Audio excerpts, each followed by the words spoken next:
Hi! Hello! నమస్తే. Welcome to auto wala updates. ఇప్పుడే మన బ్రహ్మానందం గారు నడిచిన 'బ్రహ్మ ఆనందం' మూవీ చూసి రావడం జరిగింది.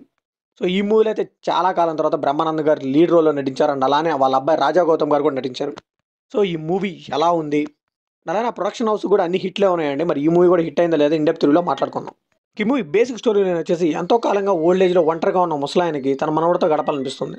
కానీ వాళ్ళ మనవడికైతే తిన మీద అస్సలంటే అస్సలు ఇంట్రెస్ట్ ఉండదు. అయితే అప్పుడే ముసలాయన ఏం చేస్తాడంటే తన ఆస్తి చూపించి తనతో కొంతకాలం టైమ్ స్పెండ్ చేద్దాం అనుకుంటాడు. సో, టైమ్ స్పెండ్ చేశాడా లేదా? ఆ విషయంలో ఏం జరిగింది? ఆ జర్నీ ఏమైంది? ఇదంతా తెలియాలంటే ఈ మూవీ ట్రై చేయాల్సిందే. ఈ మూవీలో పాజిటివ్ విషయానికొస్తే బ్రహ్మానందం గారి స్క్రీన్ ప్రెజెన్స్ అండి. చాలా రోజుల తర్వాత ఆయన మీద స్క్రీన్ మీద చూశాను. చాలా అంటే చాలా బాగా ఎంజాయ్ చేశాను. ఇక బ్రహ్మానందం గారు వాళ్ళ అబ్బాయి 'రాజా గౌతమ్' వీళ్ళిద్దరి మధ్య వచ్చే సీన్స్ అయితే టూ గుడ్‌గా వర్కౌట్ అయ్యాయి. వాళ్ళ కెమిస్ట్రీ కూడా చాలా బాగుంది. ఎస్పెషల్లీ ఎమోషనల్ సీన్స్‌లో అయితే ఇరక్కొట్టి పడేశారు. ఇక్కడ సర్ప్రైజింగ్ ఫ్యాక్టర్ ఏంటంటే 'రాజా గౌతమ్' గారు అండ్ అలానే 'వెనిల్ కిషోర్' గారు ఈయన ఫస్ట్ హాఫ్‌లో అయితే వీళ్ళిద్దరూ ఇచ్చి పడేశారని చెప్పాలి. కామెడీ నెక్స్ట్ లెవెల్‌లో వర్కౌట్ అయింది. అండ్ మూవీలో ఒక పాయింట్‌ని రిప్రజెంట్ చేశారండి. అది ఎలా ఉందో పక్కన పెడితే మాత్రం ప్రెజెంటేషన్ పర్లేదనిపించింది. ఈ మూవీలో టెక్నికల్ క్రాఫ్ట్స్ గురించి మాట్లాడుకుంటే చాలా అంటే చాలా బాగా మెయింటైన్ చేశారు. ప్రొడక్షన్ వాల్యూస్ అయితే టూ గుడ్ అనిపించింది. సినిమాటోగ్రఫీ ప్రకారం అయితే 'బ్రహ్మి' అండ్ 'రాజ్ గౌతమ్' వీళ్ళిద్దరు ఉన్న ఫ్రేమ్స్ అయితే చాలా బాగున్నాయండి.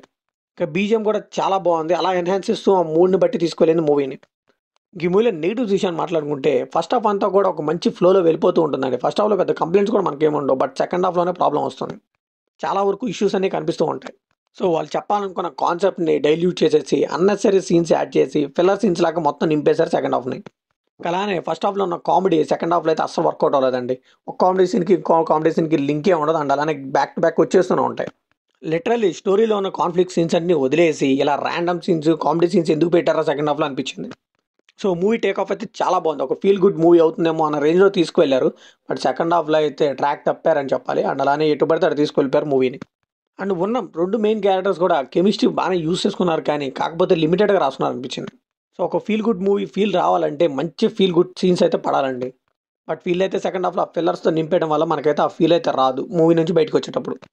సో, ఆ ఎమోషన్‌తో మనం కనెక్ట్ అవ్వాలంటే ఆ క్యారెక్టర్‌తో మనం ట్రావెల్ చేయాలి. బట్ వీళ్ళేం చేశారంటే ఆ ఎమోషన్ పక్కకు తోసేసి ఫిల్లర్ సీన్స్ పెట్టడం వల్ల అయితే మనకైతే ఏం అర్థం కాదు. ఎందుకొస్తున్నాయి ఈ రాండమ్ సీన్స్ అనిపిస్తుంది. ఇంక సెకండ్ హాఫ్‌లో అయితే కొన్ని సెటప్స్, పే ఆఫ్స్ అన్నీ బానే పెట్టుకున్నారు గానీ, ఏది కూడా మనకైతే నేచురల్‌గా అనిపిస్తదండి. అన్నీ ఆర్టిఫిషియల్‌గానే అనిపిస్తాయి. Because of lack of emotion. ఇక క్లైమాక్స్ కూడా మనకైతే అర్థం కాదండి. చాలా అంటే చాలా సింపుల్‌గా అయిపోతుంది. అండ్ అలానే వాళ్ళు మాట్లాడుకున్న కన్వర్జేషన్‌లో వచ్చే పాయింట్లు కూడా మనకు ముందైతే కనిపించవు. సో, ఆ కంటిన్యూటీ అయితే మిస్ అయింది. ఇంక సెకండ్ హాఫ్‌లో ఒక సాంగ్ పెట్టారండి. అది మూవీకి అసలు సంబంధం లేదు. అది ఎందుకు పెట్టారో వాళ్ళకే తెలియాలి. సో, మూవీని ఎలాగోలా చుట్టేద్దాం అన్నట్టే ఉంటుంది సెకండ్ హాఫ్ అంతా కూడా. సో, ఇంక పెర్ఫార్మెన్స్ విషయానికొస్తే 'రాజా గౌతమ్' అండ్ అలానే 'వెనిల్ కిషోర్' అండి. వీళ్ళిద్దరైతే ఇచ్చి పడేశారని చెప్పాలి. సో, సెకండ్ హాఫ్‌ని కొద్దిగా భరించగలిగామంటే వీళ్ళిద్దరి వల్లే. ఇక బ్రహ్మానందం గారు స్క్రీన్ ప్రెజెన్స్ చాలా బాగుంది. బట్ ఆయన స్క్రీన్ టైమ్ అయితే చాలా తక్కువుంది. ఉన్నంత టైం అయితే చాలా బాగా ఎంటర్‌టైన్ చేశారు. సో, ఓవరాల్‌గా చెప్పాలంటే తీసుకున్న పాయింట్ చాలా బాగుంది. కానీ సెకండ్ హాఫ్‌లో చాలా వరకు డైల్యూట్ చేసి పడేశారని చెప్పాలి. బట్ కామెడీ కోసం మాత్రం ఒక్కసారి అలా ట్రై చేయొచ్చండి. ఇది కంప్లీట్‌లీ నా ఒపీనియన్ మాత్రమే. మరి ఈ మూవీ మీకెలా అనిపించిందో కామెంట్‌లో షేర్ చేసుకోండి. లైక్ చేయండి, షేర్ చేయండి. వెళ్ళే ముందు సబ్స్క్రైబ్ చేసుకోండి.